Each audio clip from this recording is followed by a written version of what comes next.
Good afternoon, I think now, yes, to everybody. It's great.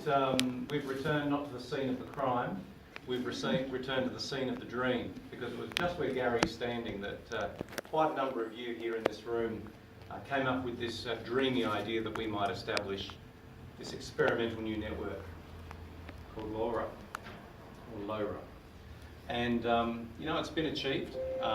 There was a dreamy idea that, you know, we just needed some kickstart funding to build the architecture that would enable the pilot. We agreed we should do something by Christmas. This was in late 2016, and by, you know, Christmas we were able to kick that ball into play. And thank you, Gary, for the very kind things that you've said.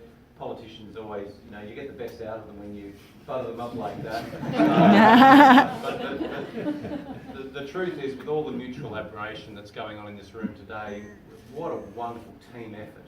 What a remarkable outcome, actually, to see Launceston as Australia's first ever fully covered Internet of Things city. I started getting emails out of Melbourne and Sydney and from some quarters after we made that boast. They weren't altogether happy with that announcement, to think that this place in Tasmania would make that claim, but it was a real claim.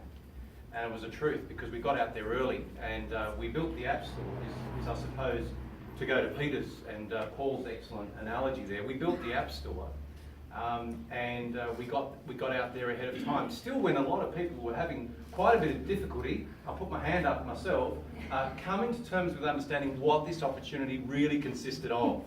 I still think that a lot of us are in that place, especially outside of this room. I still feel a lot of people are in that place that they hear about this IoT, they hear about this LoRa, they've heard about the opportunities that exist.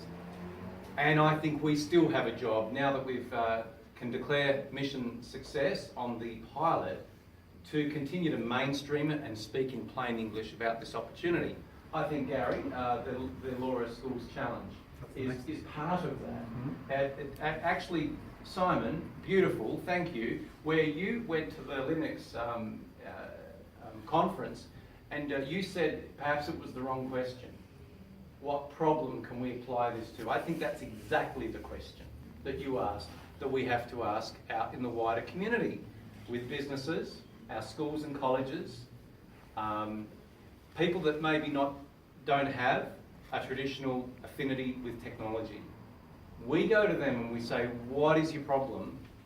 We'll think of the app that we can put into this new app store. And it's a hardware and a software solution, and it all resides here in the amazing community of Tasmania. Northern Tasmania, but Tasmania. It's all here. We can build it, we can write it, we can code it, we can integrate the solution. Now, I might sound like somebody who's got it all together on this. I can assure you I don't actually fully appreciate all of the intricacies at all.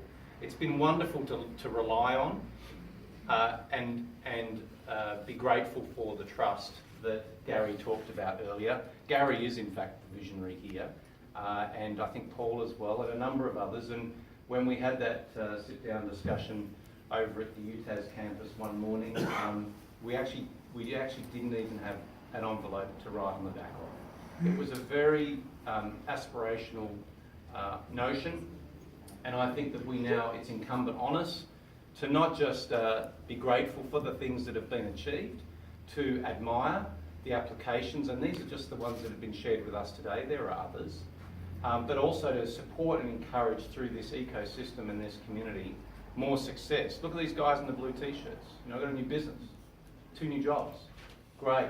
What about the training opportunities for young people? What about taking away the excuse that people still occasionally use that we've got to go across the ditch because there's not the opportunities here?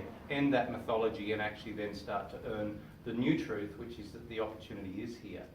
And others should come here and be part of that. So I've got to say a big thank you. Government funding has been one enabler, but in fact on its own couldn't have done a thing.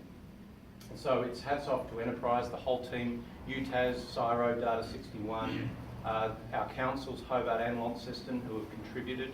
In fact, the neighbouring councils who caught the vision and jumped on board as well.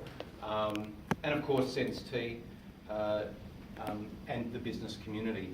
Our schools and colleges, my computer science teacher, Ray Johnstone here, who's been a lead writer in our education system here in the north, and particularly with a passion for taking Launceston College students on this journey. As you've been here at every single forum, Ray, every single one, and I admire that.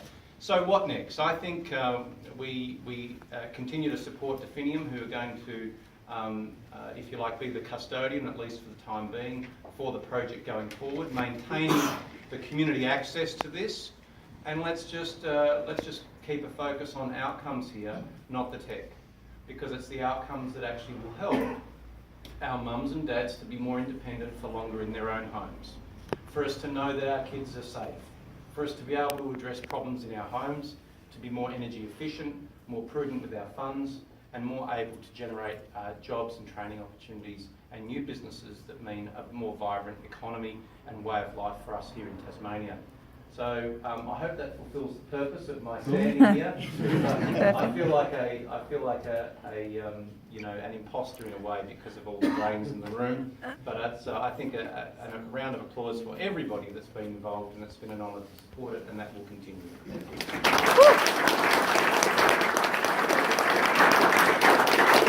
I'm not going to take too much more. Just to follow up slightly with the Minister, we couldn't have done it without you. So that's hugely appreciative. That's the first thing.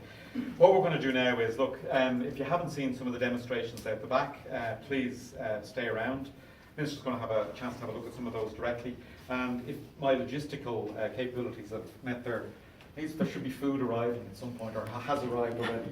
Otherwise, I will take... I don't mind if you starve. But I think there should be something else. So thanks everybody for being here. We might just, we're going to stay around for 1 o'clock, a couple of minutes before I might just close it out officially, but that's it for the day. Thank you for being along.